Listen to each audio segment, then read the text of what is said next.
Megastar చిరంజీవికి సురేఖ ఒక్కతే కదా భార్య, మరి ముగ్గురు భార్యలు అంటారేంటి అనుకోవచ్చు. కానీ ఇది నిజ జీవితంలో కాదు, రియల్ లైఫ్ లో మాత్రమే. చిరంజీవి తన 151వ సినిమాని సురేందర్ రెడ్డి దర్శకత్వంలో చేస్తున్నట్లు ప్రకటించారు.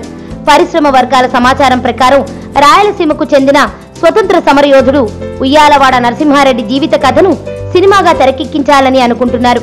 మొదట తన రీఎంట్రీ సినిమాగా ఈ కథనే చేయాలనుకున్నారు. అయితే తనకు నచ్చిన మాస్ ఫార్ములాతో ముందుకు వెళ్లాలని చిరు డిసైడ్ అయ్యారు.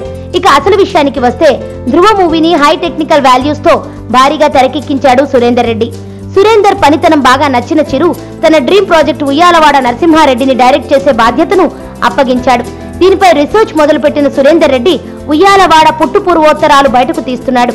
చరిత్ర ప్రకారం ఆయనకు 3 భార్యలు ఉండటంతో చిరు సరసన 3 హీరోయిన్లను పెట్టాలని భావిస్తున్నాడట సురేందర్ రెడ్డి. ఇంతకీ మెగాస్టార్ తో చిందేసే ఆ 3 భామలు ఎవరో వేచి చూడాలి. సుబ్బు, నీకు తెలుసా, నాకు ఎర్లీ మార్నింగ్ ఒక కల వచ్చింది.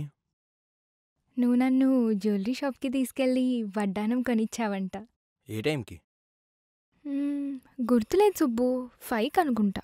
అదే మరి 5కి మీ బాబు వచ్చి బిల్లు కట్టినట్టు నాకు కాల్ వచ్చింది.